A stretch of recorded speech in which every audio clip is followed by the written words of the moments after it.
तो आइए देखते हैं आज हम इर्रेशनल नंबर्स। इर्रेशनल नंबर्स क्या होते हैं, जैसे कि हम रैशनल नंबर्स पढ़ चुके हैं, तो इर्रेशनल नंबर्स क्या होते हैं।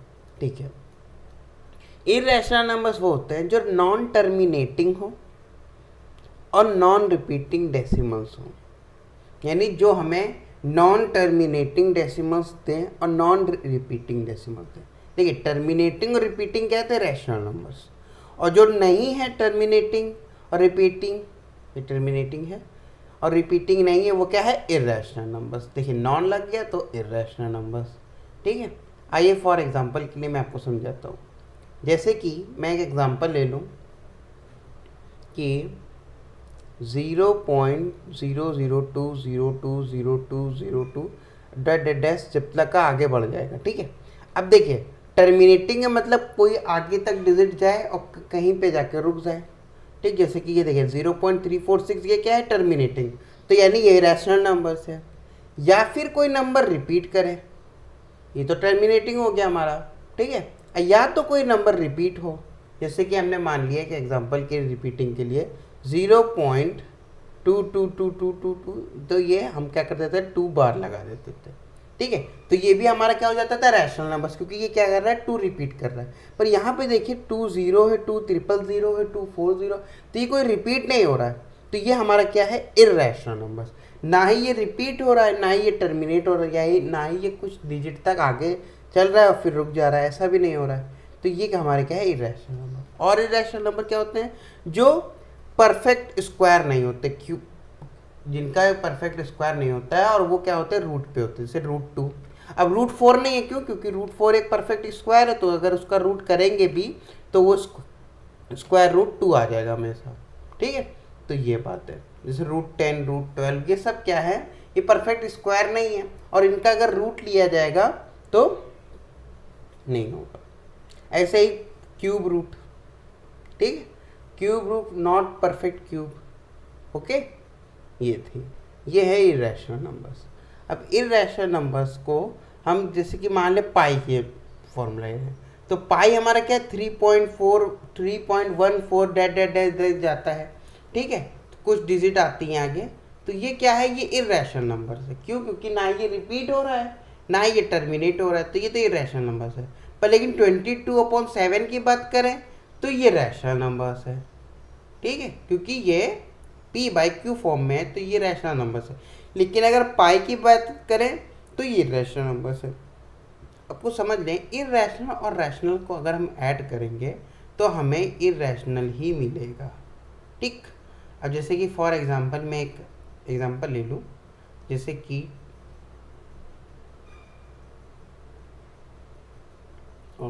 एग्जांपल, चलिए मैं एग्जांपल ले लेता हूँ √3।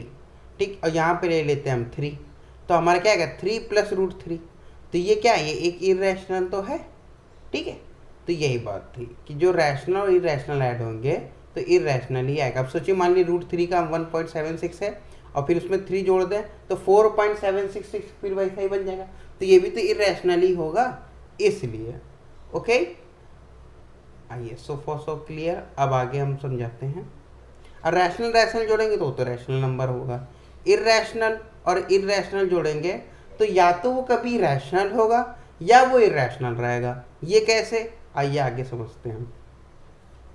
जो इर्रेशनल और इर्रेशनल जोड़ेंगे नंबर्स को, तो या तो कभी रैशनल होगा या तो इर्रेशनल। देखिए, इर्रेशनल रैशनल को जोड़ें तो मान लीजिए जैसे लिखा है 2 + √3। ठीक, और फिर एक ले लिए 2 - √3। अगर इनको हम ऐड करें तो हमारा क्या बना, √3 से √3 कैंसिल हो जाएगा, तो हमारा क्या बच रहा है, 2 + 2, तो हमारा 4, सॉरी यहाँ पे 2 लिख दिया दोगे से। ठीक है, तो ये हमारा क्या हो जाएगा, रैशनल नंबर बचेगा। इतना बस समझाना था कि रैशनल नंबर है। अब √3 ले लिया तो 2√3, तो या तो देखिए रैशनल इर्रेशनल जोड़ने पे या तो रैशनल नंबर बचेगा या इर्रेशनल नंबर बचेगा, इसलिए मैंने ये कहा। ठीक है, यहाँ तक आपको क्लियर था। अब कुछ सिंप्लीफिकेशन, कुछ क्वेश्चंस करते हैं। अगर √3 का अगर मल्टीप्लाई करें, ठीक है, 4√3 × 6√3 अगर मल्टीप्लाई करें तो क्या होगा। ठीक है, मल्टीप्लाई करेंगे, देखिए 4 × 6 होगा, यानी पहले नंबर्स का मल्टीप्लाई करें 24, फिर √3 × √3। अब √3 × √3 होगा, हमारा क्या हो जाएगा, 3। ठीक है, रूट हट जाएगा, हमारा 3 हो जाएगा, तो 24 3 से क्या होगा हमारा 72। हम सीधा 72 लिख देंगे। ओके, यहाँ तक हमारा क्लियर है। अब आगे समझते हैं, और आगे इसके और क्वेश्चंस करते हैं ताकि आप हमको बहुत अच्छे समझ में आए। देखिए लिखे 3√45, तो √45 को हम तोड़ के लिख लेंगे ताकि हम एक लिखें 5 × 9। ठीक है, 5 × 9 क्यों लिखा, क्योंकि 9 एक परफेक्ट स्क्वायर है। फिर लिखा 5 × 25, 25 देखिए तोड़ लिया ऐसे कि उसमें एक परफेक्ट स्क्वायर रह जाए। फिर लिखा 2 × 100, देखिए 100 भी परफेक्ट स्क्वायर है, 25 भी परफेक्ट स्क्वायर है, इसको भी लिखेंगे 2 × 25। ठीक है, अब हमको समझ में आ गया 9, 25, 100 और 25 क्यों लिखा, क्योंकि ये सब क्या है, परफेक्ट स्क्वायर। अगर इनका हम रूट करेंगे, परफेक्ट स्क्वायर है, तो अगर हम इनका रूट करेंगे तो ये क्या हो जाएंगे, ये बाहर निकल आएंगे। जैसे कि मान लीजिए कि अगर हमने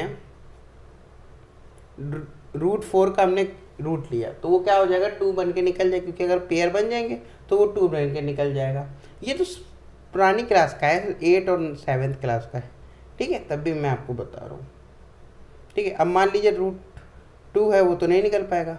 √25 है तो 5 बन के निकल जाएगा, √9 है तो 3 बन के निकल जाएगा, रूट अगर 4 है तो 2 बन के बाहर निकल जाएगा। ऐसे ही √100 है तो वो 10 बन के बाहर निकल जाएगा। ठीक है, क्योंकि पेयर्स बन जाते हैं। ठीक, तो यहाँ से हमारा क्या 3 बाहर आ जाएगा तो हमारा 5 अंदर रह जाएगा। यहाँ से हमारा 25 यानी 5 बाहर आ जाएगा, 5 हमारा अंदर रह जाएगा। और यहाँ पे 100 यानी 10 का स्क्वायर होता है तो 10 बाहर आ जाएगा, √2 अंदर रह जाएगा। यहाँ पे 25 5 का स्क्वायर होता है तो यानी 5 बाहर आ जाएगा हमारा और 2 अंदर हो जाएगा। अब सिंपल से कैलकुलेट हो रहा होगा, ये 9/√5 माइनस 5√5 प्लस इन दोनों में माइनस हो जाएगा तो हमारा क्या बचेगा, 10x - 5x। ऐसे लेंगे 10x - 5x तो 5x। अब 10√2 है माइनस 5√2 तो कितने √2 बचे, 5√2, तो प्लस 5√2। ये एक्स ऐसे एक्स वेरिएबल की तरह हम सॉल्व करेंगे। ठीक, 9√5 माइनस 4√5 यानी 5√5, यानी ये 5 है, सॉरी ये 5 है तो ये हमारा 4 आएगा। ठीक है, गलती हो गई थोड़ा, 5√2 ये हमारा आंसर हो जाएगा। यहीं तक का था बस। ओके, तो यहाँ तक क्लियर हो गया हमारा।